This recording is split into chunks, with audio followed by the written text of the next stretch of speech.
नमस्ते। आज हम एक बहुत ही मजेदार सफर पर निकलने वाले हैं। हम बात करेंगे उन संख्याओं की जिन्हें हम हर रोज हर पल इस्तेमाल करते हैं, मतलब प्राकृतिक संख्याएं। अब सुनने में तो ये बहुत आसान लगता है, गिनती ही तो है। पर इन्हीं आसान सी संख्याओं में अनंत जैसे बड़े बड़े रहस्य छुपे हुए हैं। तो चलिए साथ मिलकर इन रहस्यों को खोजते हैं। तो हमारा आज का सफर कैसा रहेगा? सबसे पहले हम देखेंगे कि गिनती की दुनिया क्या है। फिर हम जानेंगे कि ये प्राकृतिक संख्याएं आखिर होती क्या हैं। इसके बाद हम एक संख्या रेखा पर चलेंगे, संख्याओं के आगे पीछे क्या है ये समझेंगे। फिर एक बहुत बड़ा सवाल आएगा, सबसे बड़ी संख्या कौन सी है? और आखिर में कुछ बढ़िया उदाहरणों से सब कुछ पक्का कर लेंगे। चलिए तो शुरू करते हैं सबसे पहली और सबसे जरूरी चीज से, जहां से संख्याओं का पूरा कॉन्सेप्ट ही शुरू हुआ, यानी कि गिनती। जरा सोचिए, जब हम पूछते हैं अरे आसमान में कितने पक्षी हैं या इस पेड़ पर कितने फल लगे हैं, तो हम असल में कर क्या रहे होते हैं? हम बस गिनती कर रहे होते हैं। ये इतनी नेचुरल चीज है ना। और बस यहीं से, इसी छोटे से सवाल से संख्याओं की पूरी कहानी की शुरुआत होती है। तो अब गिनती के इस काम को एक औपचारिक, एक फॉर्मल नाम देते हैं। हमारा अगला पड़ाव है प्राकृतिक संख्या क्या है।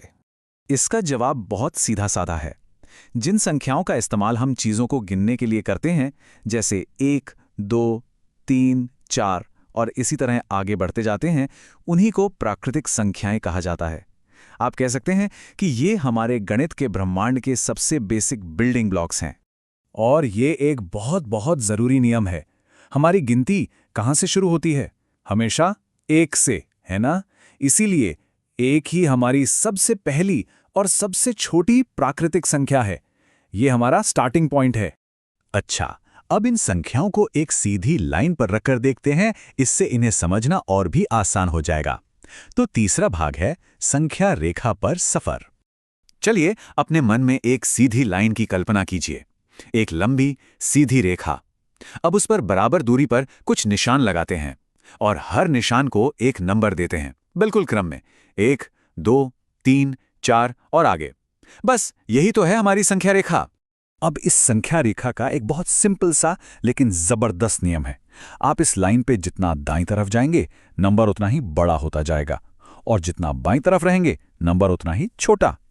जैसे 6 को देखिए, वो 5 के दाईं ओर है, तो इसका मतलब 6 हमेशा 5 से बड़ा होगा। अब जब हमने संख्याओं का क्रम देख लिया है, तो चलिए जरा उनके पड़ोसियों से भी मिल लेते हैं। हमारा चौथा भाग है आगे और पीछे की संख्याएं।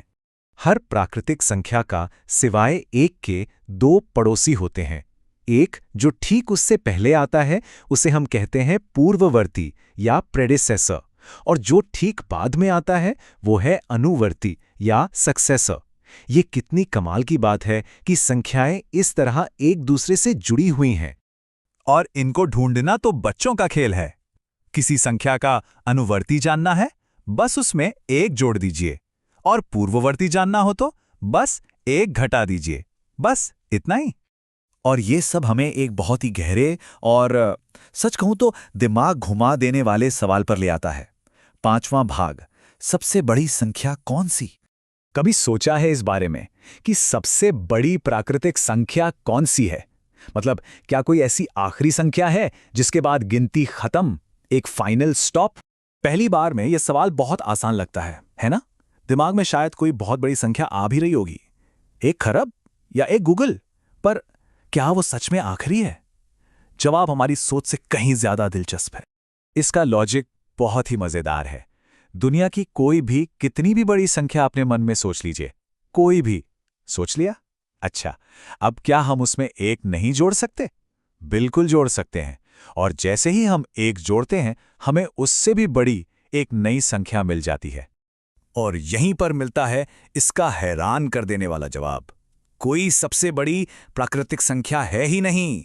ये सिलसिला ये तो कभी खत्म ही नहीं होता। ये हमेशा हमेशा के लिए चलता रहता है। ये अनंत है, इन्फिनिट। तो चलिए, अभी तक हमने जो भी कुछ सीखा है उसे कुछ ठोस प्रैक्टिकल उदाहरणों से और भी पक्का कर लेते हैं। हमारा छठा और आखिरी भाग, मुख्य बातें और उदाहरण। तो जो खास नियम हैं उन्हें फटाफट दोहरा लेते हैं। पहला, 1 सबसे छोटी प्राकृतिक संख्या है। दूसरा, क्योंकि 1 से पहले कुछ नहीं है तो इसका कोई पूर्ववर्ती नहीं होता। और तीसरा, बाकी हर संख्या का एक पूर्ववर्ती और एक अनुवर्ती पक्का होता है। तो चलिए एक उदाहरण लेते हैं। 3 अंकों की जो सबसे छोटी संख्या है यानी 100, उसका पूर्ववर्ती क्या होगा? बिल्कुल सही, 99। हमने बस 100 में से 1 घटाया और हमें जवाब मिल गया। अच्छा, अब एक और मजेदार सवाल।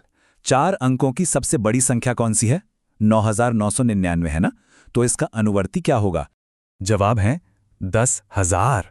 देखा, सिर्फ 1 जोड़ते ही हम 4 अंकों की दुनिया से निकलकर सीधे 5 अंकों की सबसे छोटी संख्या पर पहुंच गए। और अब आखिर में एक सवाल जो इन सब बातों को जोड़ता है। 20 के बाद अगली 3 लगातार संख्याएं कौन सी हैं? ये सवाल और इसका जवाब सब कुछ अनुवर्ती के कॉन्सेप्ट पर ही टिका है। ये हमें दिखाता है कि कैसे गिनती जैसी एक साधारण सी चीज हमें अनंत जैसे बड़े और हैरान कर देने वाले विचारों तक ले जा सकती है। गणित की दुनिया में हर छोटा कदम असल में एक बहुत बड़ी यात्रा की शुरुआत होता है।